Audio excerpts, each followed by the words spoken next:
Israeli Prime Minister Benjamin Netanyahu has provoked controversy over the Holocaust by claiming that a Palestinian leader in the 1940s inspired Hitler's decision to kill the Jews. His comments have sparked a fierce backlash among both Palestinians and Israelis, as Anne Barker reports. In the years leading up to World War II, Haj Amin al-Husseini was the Grand Mufti of Jerusalem. In 1941, he fled to Germany. Archival footage from the time shows him in Berlin, arriving at a meeting with Nazi leaders, including Adolf Hitler. Der Führer empfing den Großmufti von Jerusalem. Der Großmufti ist das religiöse Oberhaupt der Araber in Palästina. Historians widely agree the Mufti was a Nazi sympathiser and an anti-Semite who'd led violent campaigns against Jews in then British Mandate Palestine. But the Israeli Prime Minister Benjamin Netanyahu has provoked an uproar with claims it was the Palestinian who persuaded Hitler in the first place to annihilate the Jews. Hitler didn't want to exterminate the Jews at the time, he wanted to expel the Jews. And Haj Amin al-Husseini went to Hitler and said, "If you expel them, they'll all come here. So what should I do with them?" he asked. You said, "Burn them." The Israeli leader made the comments ahead of his own visit to Germany when he addressed the World Zionist Congress in Jerusalem. He had a central role in fomenting the final solution. One Palestinian leader, Saeb Erekat, said in a statement, quote, "It's a sad day in history when the leader of the Israeli government hates his neighbour so much that he's willing to absolve the most notorious war criminal in history, Adolf Hitler, for the murder of 6 million Jews."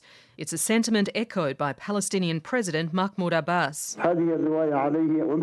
It's up to the Jews all over the world to see the deliberate misusing of the Holocaust to harm us and harm our position in this despicable, mean way. Israelis too, including the opposition leader Isaac Herzog, have accused Benjamin Netanyahu of distorting history.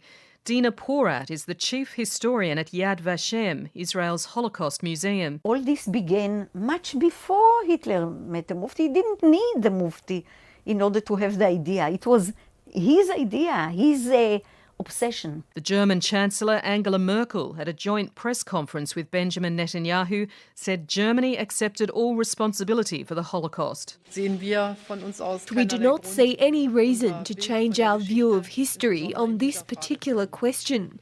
We stand by German responsibility for the Holocaust and Shoah. Some critics say the Israeli leader's claims amount to incitement against modern-day Palestinians in the wake of the recent violence and unrest in Jerusalem and the Palestinian territories.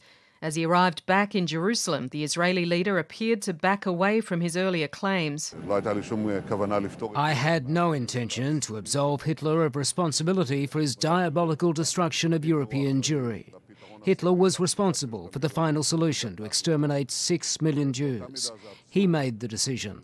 It is equally absurd to ignore the role played by the Mufti, a war criminal. Haj Amin al-Husseini was sought for war crimes but never appeared at the Nuremberg trials. Anne Barker reporting.